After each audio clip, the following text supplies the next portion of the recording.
pretty much convinced that there really is a formula for failure, which is nothing more than trying to please everyone and ignoring our own inner impulses. But I do not believe that there is one single formula for success. Living the spiritual life does not mean setting goals and following them assiduously. The way of the sacred quest is different than that. This difference is sensed in this little stanza by Rumi, a Sufi poet who lived 1,000 years ago. He said, "Do you think I know what I am doing? That for one breath or half-breath I belong to myself? As much as a pen knows what it's writing, or the ball can guess where it's going next." As an instrument of God, you are ever in the presence of a loving guidance. With this inner awareness, you will not lose sight of yourself and become a homeless bum begging for your next meal if that is not the way of your sacred quest.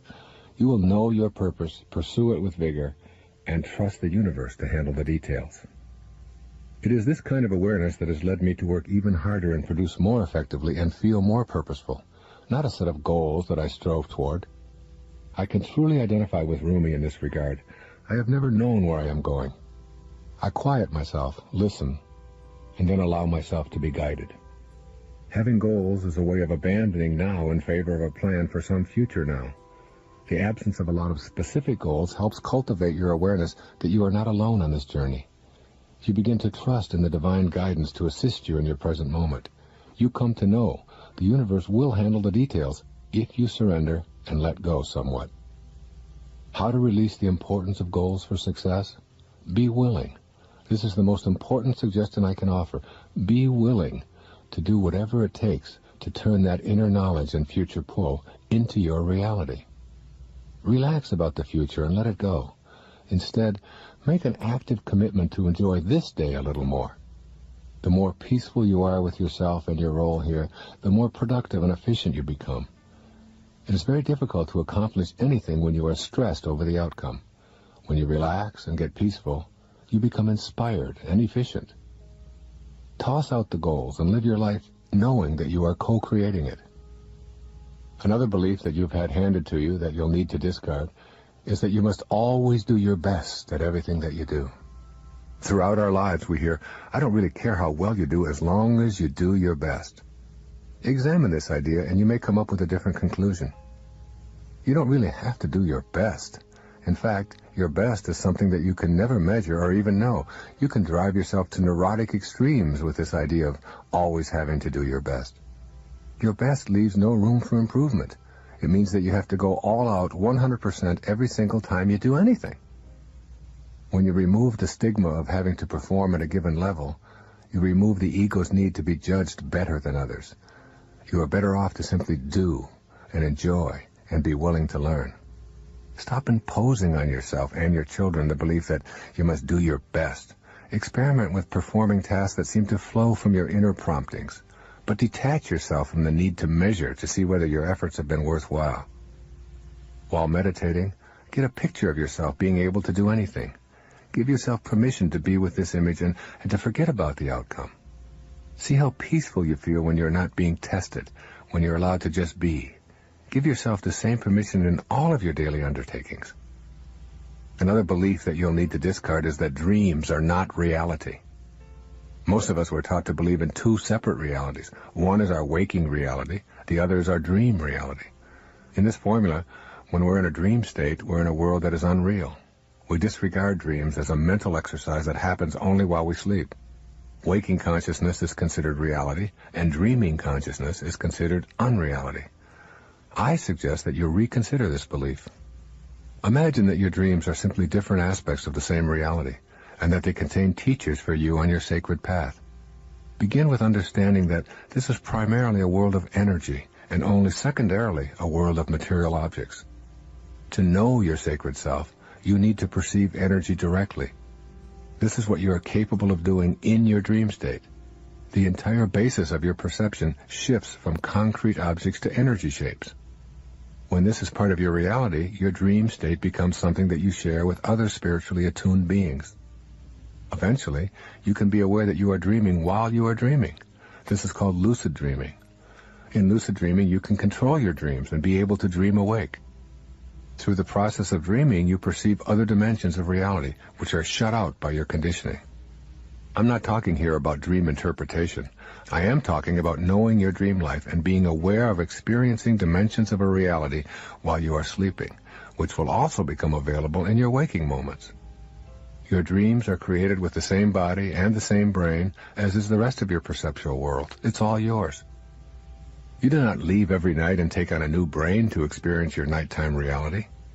Everything that you are capable of knowing and being convinced of in your dream has a potential for being experienced in all moments of your daily life. Everything. Yes, I know this is a radical notion, but it leads you to know the power of your energy body. You enter your dreaming world with a complete absence of doubt about what you can experience.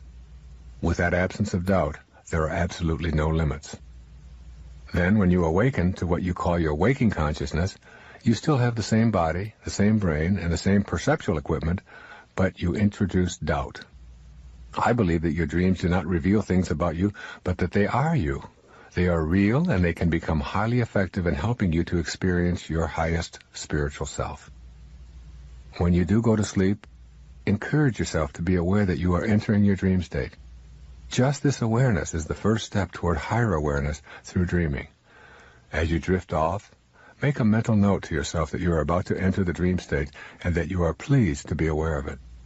Make an effort before you drift off to consciously see elements of your upcoming dream. Tell yourself you will make a note of an object, a room, or a specific location while you're in the dream. Experience as much detail as you can concerning the object while dreaming. If it is a lamp, for instance, bring it closer to you with the power of your mind. Examine the color and the shape and the intensity of the light. You want to make direct contact with your energy body, that special body of energy that coexists at all times with your physical body. By examining the content of your dreams, you will give yourself access to this higher energy. You will prove to yourself that your mental energy is a phenomenon that you can manipulate with practice and effort. Eventually, you will be able to access this energy in all moments of your life. In the first part of this tape, I've described the ideas and opinions you've been exposed to that have probably influenced your life. Many of those ideas, given to you by others, may now be your daily reality, defining for you what is possible and impossible in your life. I've encouraged you to abandon many of those beliefs and to make a new agreement with reality that is based instead on what you know is your truth. Once you know your personal truth, your reality will be free of doubt.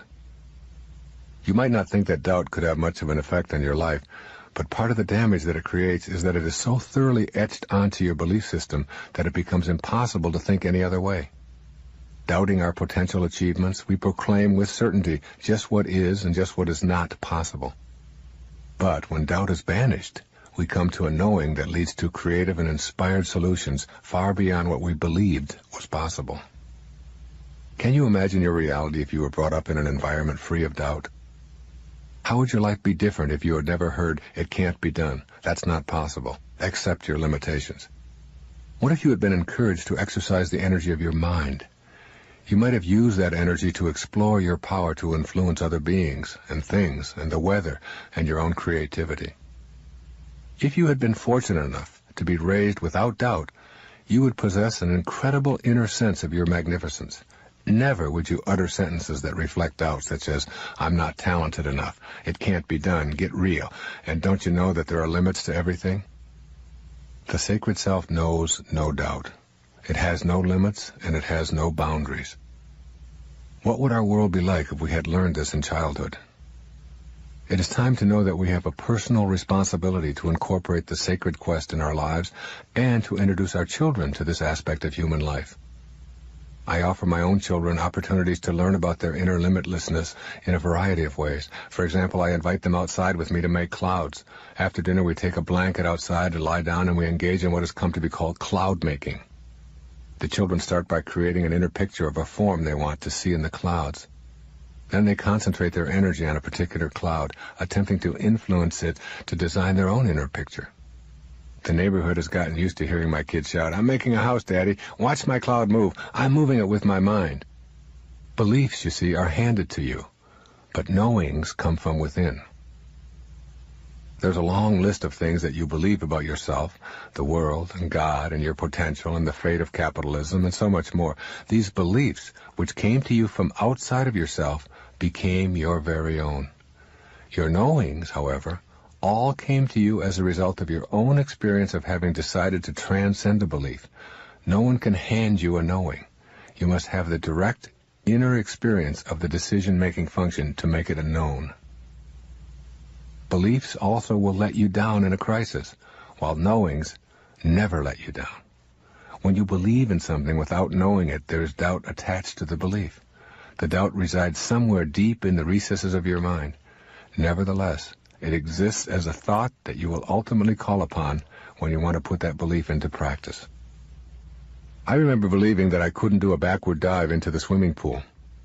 Every time I said to myself, this time I can do it, that nagging little doubt would surface at precisely the moment I would attempt the back dive. I'd find my body turning around at the very last second. The tiny doubt attached to the belief about my ability was what I relied upon at the moment of execution.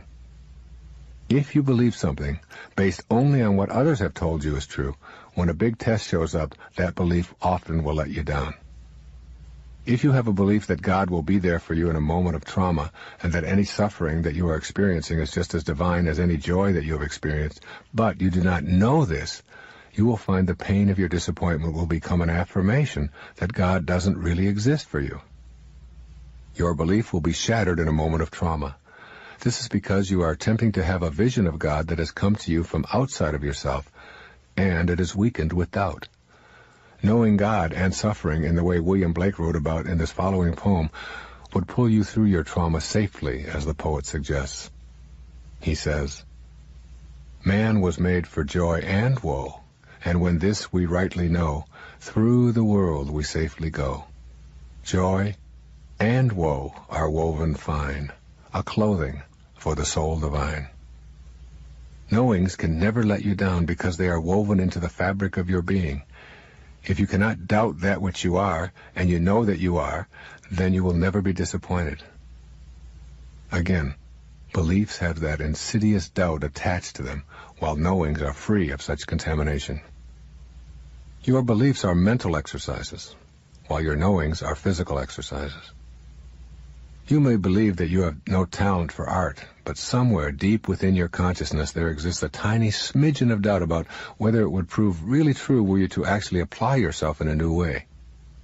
When you know something, it becomes your physical reality, and you act on this knowing at all times. When you merely believe something, whether it be negative or positive, you have a tiny bit of doubt connected to it, and that doubt becomes your reality. Beliefs are mental. Knowings are physical, though they originate as mental beliefs.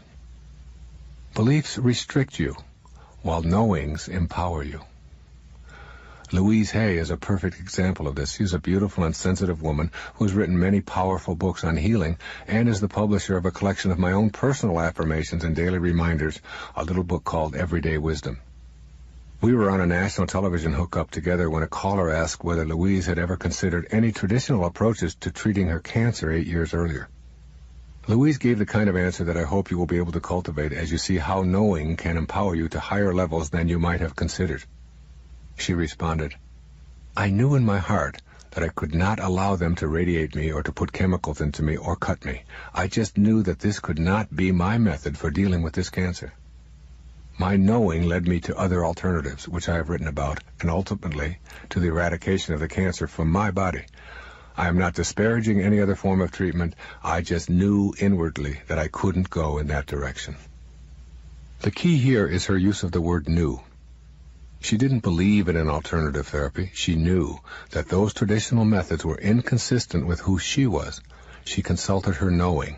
That knowing empowered her. Your beliefs are transitory, while your knowings are eternal. Think about many of the beliefs that you have today and how they have shifted over the years. In fact, many of the beliefs that you now hold were met with revulsion and disgust when you first experienced them.